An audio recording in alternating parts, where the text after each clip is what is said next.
요즘 우리는 바이러스 시대를 경험하고 있습니다. 하도 많이 들으니까 이 바이러스의 받자만 들어도 경련이 일어날 정도로 좋지 않아 하죠. 네, 여러분, 이의제이라는 말이 있어요. 옛말에 오랑캐로 오랑캐를 몰아낸다, 이런 말인데요. 바이러스가 다 나쁘지만은 않아요. 때로는 어떤 바이러스는 잘 활용하게 되면 인간에게 유익함을 주기도 합니다. 특히나 아직 우리가 다 정복하지 못한 암이라고 하는 질병이 있잖아요. 근데 한 10여 년 전부터는 이 항암에 대해서 연구하는 이들이 특별히 이 바이러스 효과를 활용해서 몇몇 바이러스는 그 이름이 좀 특이하긴 해요. 레오 바이러스, 헤르페스 바이러스 이런 것들인데, 이게 이제 어떻게 작용하냐면, 이게 투여되게 되면 이 암세포만을 사멸시키는데 아주 효과적으로 쓰여지게 된다는 거예요. 그래서 신약 개발하거나 항암제를 만들어내는데 바이러스가 활용되고 있다 하는 것을 보면, 모든 바이러스가 다 나쁜 바이러스만은 아니구나 하는 걸 알 수 있죠. 자, 몸에 관해서 뿐만 아니라 여러분, 우리의 마음, 우리 코로나 블루 이런 말도 쓰잖아요. 우울하고 정말 주일엔 계속 기쁨에 관한 설교를 듣는데도 돌아보면 우리의 삶을 찾아보면 기뻐할 건 무엇인가, 이렇게 괜히 더 우울해질 수도 있어요. 그럴 때 여러분, 우리의 마음을 소생시키는 바이러스가 있다는 사실을 아십니까? 물론 의학계에서 규명된 것은 아니지만 기쁨이라고 하는 것도 아주 전이성이 확실한 바이러스라고 표현할 수도 있겠어요. 여러분, 내 옆에 지금도 우리가 예배 때마다 성도님들과 반갑게 인사를 나누시잖아요.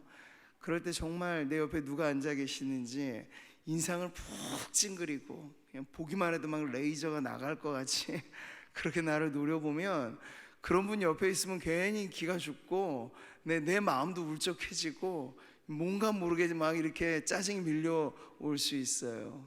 그런데 반대로 만면의 미소, 우리 눈빛에 이 아름다운 미소를 머금고 옆에 있는 성도들을 딱 바라봐 주기만 되면, 거기서부터 뭐가 나에게 전해질까요?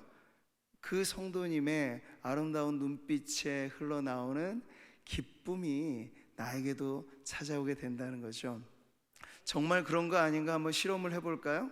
옆에 계신 성도님들 보시기 전에 먼저 여러분의 눈가에 나는 지금 이분에 대한 최고의 기쁨을 표현해 줄 준비를 하고, 딱 그 기쁨의 미소를 장착하고 이제 보시는 거예요. 보시면서 한번 이제 준비가 되셨으면 옆에 있는 성도님들 보시겠습니다. 그리고 이야기해 주세요. 주님의 사랑으로 당신을 사랑합니다.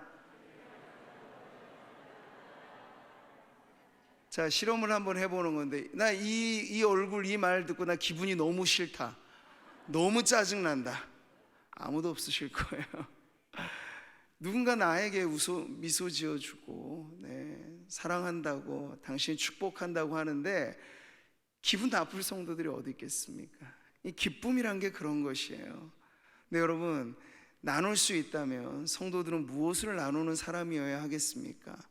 실망, 괴로움, 고통, 짜증, 우울, 정얼마 이런 걸 나눠야 될까요? 아니죠. 성도는 남모르는 기쁨이 있는 사람이잖아요. 네, 우리가 만날 적마다 그 기쁨을 나누는 성도들이 되시기를 축복합니다. 하박국이 노래한 것처럼 다른 이유가 아니잖아요. 난 여호와로 말미암아, 구원의 하나님으로 인하여 나는 기쁘고 즐겁고 감사합니다. 여러분, 이런 마음에 노래가 우리 안에 흘러나올 수만 있다면 그것이 행복이죠. 그것이 구원받은 성도의 최고의 만족이라고 할 수 있겠어요. 근데 여러분, 그 노래가 우리가 혼자만 부르는 독창이 아니라는 사실을 기억하십시오. 오늘 우리 할렐루야 찬양대 우렁찬 힘찬 찬송으로 합창을 부르잖아요. 마찬가지로 지난주에도 우리는 보았어요. 교회가 무엇인지. 교회는 성도 개개인의 기쁨이 모이고 모여서 기쁨의 합창 소리가 울려 퍼지는 곳이 교회인 줄 믿습니다. 네. 그래서 어느 교회가 좋은 교회냐 물으면 기쁨이 넘치는 교회가 좋은 교회예요.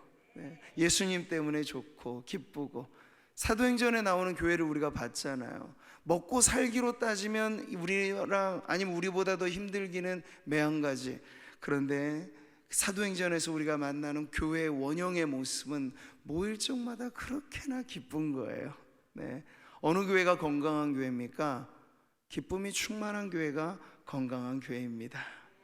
바라기는 오늘도 예배하는 우리 성도님들, 함께한 우리 구미 상모교회가 정말 주님 보시기에 좋은 교회, 건강한 교회로 든든히 서가기를 축복합니다. 자, 오늘은 우리가 기쁨에 대해서 조금 더 틀을 넓혀서 보다 더 넓은 의미에서 이 기쁨을 살펴볼 때 바로 천국의 기쁨에 대해서 함께 나누려고 합니다. 여러분 한번 물어보죠. 여러분 지도상에 딱 펼쳐놓고 보면 천국이 어디에 있습니까? 세계 모든 국가들은 이 지도에 다 그 위치가 정확하게 있잖아요. 근데 천국이라고 하는 나라는 어디에 있습니까? 좀 난해한 질문일 수 있죠. 근데 신앙생활 많이 오래 하시는 분들은 뭐 답이 어렵진 않아요. 어떤 분들은 내 마음에 있습니다, 이렇게 답을 하기도 하고요. 정말 말 그대로 네, 하늘나라 천당이 천국 아닌가요? 이렇게도 이야기를 하죠. 근데 그렇게 말할 때는 무언가 특정한 장소를 떠올리게 해요. 천국, 하늘나라, 천당 뭐 이렇게 얘기를 하면 말이죠. 더욱이 우리 많은 분들에게 있어서 그러한 천당은 내가 죽고 나면 가는 나라, 이런 인식이 좀 강하게 자리 잡고 있습니다. 그래서 분명 우리는 성경이 천국이라고 하는 용어를 많이 쓰고 있기 때문에 이 용어를 쓰는 건 온당해요. 맞습니다. 그런데 이 관념 자체가, 예를 들면 불교에서도 천당이란 말은 쓰거든요. 다르잖아요. 우리 기독교가 말하는 천국과 다른 종교가 말하는 사후세계로서의 어떤 그런 내세의 관념과 다른 것인데, 이게 정확하게 우리 안에 자리 잡지 않으면 이게 헷갈리게 되는 거예요. 오용과 남용과 왜곡의 대상이 될 수도 있어요. 그래서 우리는 이 천국이라고 하는 말을 쓸 때 그 분명한 의미를 먼저는 알아야 하겠는데요. 이 천국이라고 하는 말 자체가 이 세상과 비교해 보면 어떻습니까? 구별된 나라를 표현해 주죠. 그리고 이 지상의 나라와 비교하면 우리가 왜 하늘에 계신 우리 아버지여 라는 기도말이 무슨 의미입니까? 저 공중에 하나님이 어디 계시다는 얘기가 아니고 그건 초월성을 의미해요. 마찬가지로 천국, 하늘나라라고 말하면 이 지상의 나라와는 구별된 그 초월성이 나타나는 의미이죠. 자, 그럼에도 불구하고 우리에게 지울 수 없는, 죽게 되면 가는 나라, 이 내세의 어떤 특정한 장소의 개념을 우리가 좀 벗어나려면 천국과 비슷한 다른 말이 있다는 걸 알면 되겠어요. 그게 바로 하나님의 나라입니다. 무슨 나라라고요? 하나님의 나라. 네, 천국과 하나님의 나라는 다른 의미지만 뜻은 같아요. 말의 형태는, 뉘앙스는 다르지만 그 중심의 의미는 같다라는 거예요. 이걸 우리가 확인해 보면 되는데, 천국이라고 하는 용어는 주로 마태복음에 다 나와요. 근데 같은 표현을 할 때 마가, 누가복음, 이 다른 복음서를 비교해 보면 이 천국이라고 하는 말을 쓸 때 다른 복음서는 그 표현을 하나님의 나라로 쓰죠. 한번 한 가지 예로 겨자씨 비유로 잘 알려진 이 말씀을 같이 한번 보겠습니다. 마태복음은 이래요. 또 비유를 들어 이르시되 천국은 마치 사람이 자기 밭에 갖다 심은 겨자씨 한 알 같으니. 아멘. 자, 마태복음에 이렇게 천국에 대한 비유가 나오죠. 네, 비슷한 내용을 마가복음에서는 어떻게 표현하는지 보겠습니다. 또 이르시되, 우리가 하나님의 나라를 어떻게 비교하며 또 무슨 비유로 나타낼까? 겨자씨 한 알과 같으니. 아멘. 자, 이 마태와 마가는 서로 다른 이야기를 하는 게 아니에요. 같은 이야기를 하는데 이 천국의 개념이 유대인들에게는 이 단어로 표현할 때 가장 잘 와닿기 때문에 천국이라는 단어를 쓰는 거고, 누가나 그리고 마가가 이 복음서를 전해주는 1차 청중에게는 천국이라고 하는 용어보다는 하나님의 나라라는 말이 더 선명하게 그 메시지를 전할 수 있기 때문에 이 표현을 쓰는 거죠. 그로 우리가 정리를 해보면 천국은 하나님의 나라라는 거예요. 자, 하나님의 나라로서 우리가 천국을 이해한다면 어떤 게 더 강조가 될까요? 특정한 장소 개념보다도 그 나라의 통치자가 누구냐, 통치권자에 대한 강조가 크죠. 그 나라가 누구의 소유로 되어 있느냐, 하나님의 나라라는 거예요. 하나님이 다스리시는 나라라는 것이죠. 자, 그렇게 볼 때 구원받은 성도들은 누구냐? 바로 그 하나님의 나라를 살아가는 하나님의 나라의 백성이라고 할 수 있겠죠. 자, 이런 맥락에서 오늘 우리는 이 로마서의 말씀을 봅니다. 당시 교회, 구원받은 하나님의 백성, 곧 천국의 백성들 안에 무언가 문제가 벌어졌고, 그 문제에 대해서 지도해 주기 위해서 바울은 지금 이 서신서 안에 이 내용을 지금 다루고 있는 거예요. 자, 당시 우리는 로마 교회는 어떤 구성을 갖고 있었을까를 보면 크게 두 가지겠죠. 유대인 출신의 그리스도인, 이방인 출신의 그리스도인, 이들이 만나서 한 교회를 이루고 있는 거예요. 근데 우리나라는 지역 간의 갈등이 참 첨예하잖아요. 남북은 말할 것도 없고. 근데 이러한 갈등보다도 더 심각한 갈등이 당시 1세기 유대인이냐 이방인이냐는요, 이건 도무지 섞일 수가 없는 이질적인 대상이었어요. 물과 기름이었어요. 특히나 유대인들은 이방인하고는 상종조차를 안 하려고 했어요. 근데 그들이 한 교회라고 하는 울타리에 모였다는 것 자체가 기적인데, 그럼에도 불구하고 우리가 교회를 알잖아요. 교회로 구성한 모든 성도들이 다 날개 없는 천사 같으면 얼마나 좋겠습니까만, 거룩해지는 과정에 지금 우리가 다 있죠. 그러니 아직 옛사람의 모습도 조금씩 다 남아있는데, 그 남아있는 옛사람의 모습 중에 뭐가 있을까요? 옛날에 유대인 출신의 그리스도인은 옛날 유대인의 버릇이 있어요. 우리로 말하면 한국 그리스도인들 중에 많은 경우는 유교적인 관념, 유학적인 가르침, 이게 마치 신앙의 뿌리인 양 자리 잡고 있는 분들이 있어요. 그렇죠. 근데 당시의 유대교는요, 유교는 저리 가라예요. 엄청나게 철두철미한 그러한 종교의 규칙과 수칙을 가지고 이렇게 살아갔던 이들이기 때문에 예수님을 믿는다고 그게 한꺼번에 다 바뀌어지지 않는 거예요. 그래서 로마 안에 그런 문제로 인해서 뭘 먹고 마시고 나를 지키고 하는 그 문제가 유대인 출신의 그리스도인들과 이방인 출신의 그리스도인들 사이에 대립과 갈등의 이유가 되었던 거죠. 유대인들은 특히나 먹는 걸 아주 조심했던 사람들이에요. 그래서 어떤 음식은 먹어도 되고 어떤 음식은 먹으면 절대 안 되고, 이 구분이 확실했어요. 근데 그런 기준에서 이방인들은 자유로웠죠. 근데 그들이 이제 로마 교회라고 하는 교회 공동체 안에서 아직 다 복음화되지 않는 그들의 가치체계 안에 이게 이제 충돌을 일으키게 되는 문제를 바울이 거론하고 있는 거예요. 근데 사도 바울의 입장에서 보면 어떨까요? 이건 참 지엽적인 문제를 가지고 싸우는 거예요. 본질이 아닌 것 가지고 막 목숨 걸고 싸우는 거예요. 그 바울이 보기에 이거 어찌 보면 참 시시콜콜한 문제인데, 이거 가지고 교회가 뭐 나누어지고 이거 가지고 교회가 분열되는 거 너무 안타까운 모습이죠. 바울로 말하자면 예수님을 믿기 전에 누구보다도 철저한 유대인이었어요. 유대인 중에 유대인, 율법으로 말하면 그는 바리새인이라고 자기는 소개하고 있잖아요. 철저한 율법 준수자였거든요. 근데 그 바울이 예수님을 믿고 나니까 바울은 아주 급격하게 그리고 깊이 있게 예수님을 닮아가는 변화가 일어나서 이제 먹고 마시는 문제에 있어서 매우 자유로울 수 있는 사람이 된 거죠.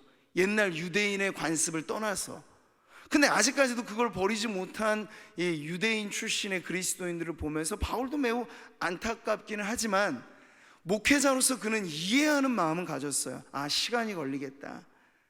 오늘날의 문제로 말하면 우리가 뭐 유대인적인 문제가 있겠습니까? 그보다도 세상 버릇 아직 다 못 고쳐서 교회는 나오시고 예배는 드리고 성도라고 불려지긴 하는데 주초 문제가 아직 해결 안 된 분들이 있으실 거예요.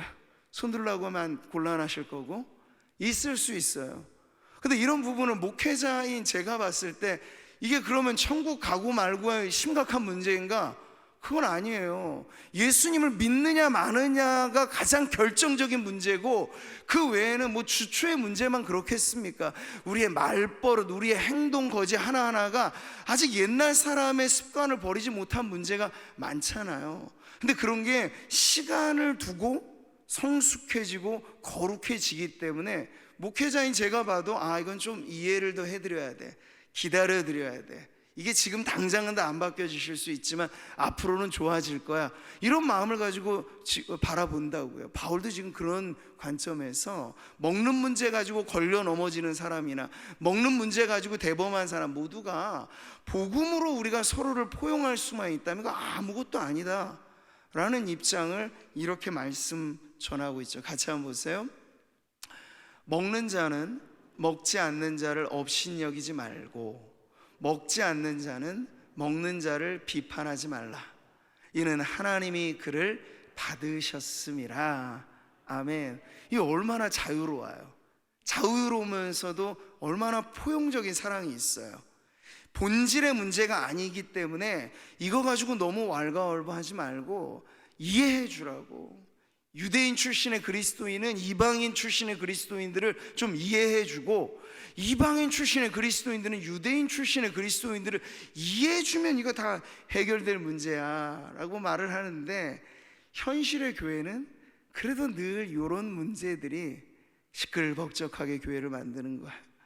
교회가, 어느 교회가 사실 복음의 대의 때문에 갈라지고 나눠지고 그럽니까? 아니잖아요. 교회가 되게 시끄러운 문제들은 다 이 지역적인 문제들이에요. 복음의 기준에서 보면 죽고 살 문제가 아닌데 사실 현실의 교회는 이런 것 때문에 나 안 나가 교인이 되기도 하고, 네, 교회 안에서 이처럼 매우 불편한 심기를 가지고 서로 같은 자성 먼 거리 이렇게 나누어지게 되는 이유는 대개 다 이런 문제들 때문인 것이죠. 그래서 바울은요, 아직 다 해결되지 못한 이 문제를 당신들 왜 그래요? 라고 지적만 하는 게 아니고 이걸 조금 더 근본적으로 해결해 주기 위해서 그들이 매여 있는 이 좁은 울타리를 좀 벗어나도록, 그래서 더 넓은 관점에서 이 문제를 들여다보도록 하기 위해서 쭉 이 먹고 마시는 문제로 로마 교회가 시끌벅적한 이 문제에 대한 이야기를 해오다가 오늘 우리가 읽은 구절에서는 갑작스럽게 하나님의 나라를 꺼내고 있는 거예요. 자, 그런 맥락에서 오늘 이 구절의 의미가 선명해지죠. 같이 한 번 더 읽어보겠습니다. 하나님의 나라는 먹는 것과 마시는 것이 아니요 오직 성령 안에 있는 의와 평강과 희락이라. 아멘. 자, 이 말씀은 무엇을 먹고 마시고 하는 그 문제가 기준을 인간의 관습, 인간의 종교, 인간의 가치 체계를 두면 사실 좁혀질 수 없는 문제예요. 평행선밖에는 안 생겨요. 그런데 하나님 나라가 무엇인지를 알고 이 문제를 바라보면, 아, 그래? 나는 그 음식 안 먹어. 나는 못 먹어요. 그러나 그 음식 먹는 당신을 나는 이해할 수는 있어요. 그렇잖아요. 음식도 하나의 기호식품이면 어떤 거는 사람은 나는 음식 가리는 분들 많아요. 어린 아이들은 콩 못 먹고 채소 잘 안 먹고 그렇잖아요. 그렇다고 어린 아이들을 천국 못 간다고 정죄할 문제 아니잖아요. 아이들이 아직 이게 다 몸에 좋은 건지 몰라서 못 먹을 뿐이니까 기다려주고 또 계속해서 맛있게 이렇게 요리해서 먹기 좋게끔 해주는 게 부모잖아요. 그러니까 지금 바울이 그렇게 하나님 나라를 기준으로 해서 이 문제를 한번 봅시다. 그러면 여러분 생각보다도 쉽게 이 문제가 해결될 수 있어요 라고 하나님 나라의 기준을 제시해주고 있는 거예요.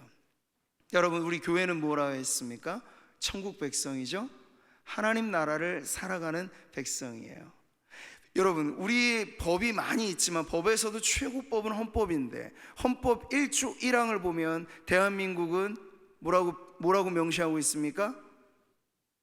민주, 자유민주 공화국이다 이렇게 표현하나요? 아니, 민주, 제가 기억이 잘 안 나네요. 헌법 잘 아시는 분. 예, 아무튼 민주공화국이다 말씀하실 겁니다. 그렇죠? 그리고 2항이 뭡니까? 예, 이 나라의 주권은 국민에게 있다. 모든 권력은 국민으로부터 나온다. 이거예요. 자, 그게 최고의 중요한 상위법이고 그 아래에 있는 거죠. 이런 말이 있습니다. 로마에 가면 무슨 법을 따르라? 로마법을 따르라. 잘 아시네요. 그럼 하나님 나라를 살면 무슨 법을 따라야겠어요? 하나님의 법을 따라야겠죠. 근데 그 하나님의 나라의 법이 뭐냐 했을 때, 옛날 유대인들은, 율법주의에 매여 있는 사람들은 항목 하나하나를 두면서 이건 해도 좋고 이건 하면 안 되고 이런 식으로 하나님의 나라의 법 조항들을 만들어 갔다면, 이제 복음이 완성되고 예수께서 오셔서 완전한 하나님의 나라가 개막된 다음에는 이 모든 것을 포괄할 만한 하나님의 나라의 특징이 아주 선명하게 드러나게 된 거죠. 바울은 그것을 오늘 세 가지로 정리해요. 하나는 의로움이고, 두 번째는 화평함이고, 세 번째가 기쁨이라고 이 하나님 나라의 특징과 가치를 설명해 주고 있는 거죠. 그러니까 하나님 나라를 살면 우리는 하나님의 나라의 법대로 살아가야 되는데, 그 법 중에 최고법, 최고의 상위에 있는 가치가 뭐냐라고 말하면 그게 의고 평강이고 기쁨이라고 바로 바울이 가르쳐주고 있는 거예요. 자, 오늘 본문은 우리가 천국 백성으로서 이 천국의 가장 중요한 핵심 가치가 기쁨이라고 하는 것을 알려주는 데 있어서 이와 같은 설명을 하게 되는 겁니다. 자, 이 짧은 한 구절을 우리가 두 가지로 나눠서 이해할 수 있어요. 하나는 바울의 표현대로 하나님 나라를 좀 부정적인 입장에서 정의하자면 그게 뭘까? 분명하죠. 하나님의 나라는 뭘 먹느냐, 뭘 마시느냐가 핵심 문제가 아닌 나라, 이렇게 말을 해주는 거예요. 물론 그런 부분에 있어서 성도님들이 의아해하실 수 있죠.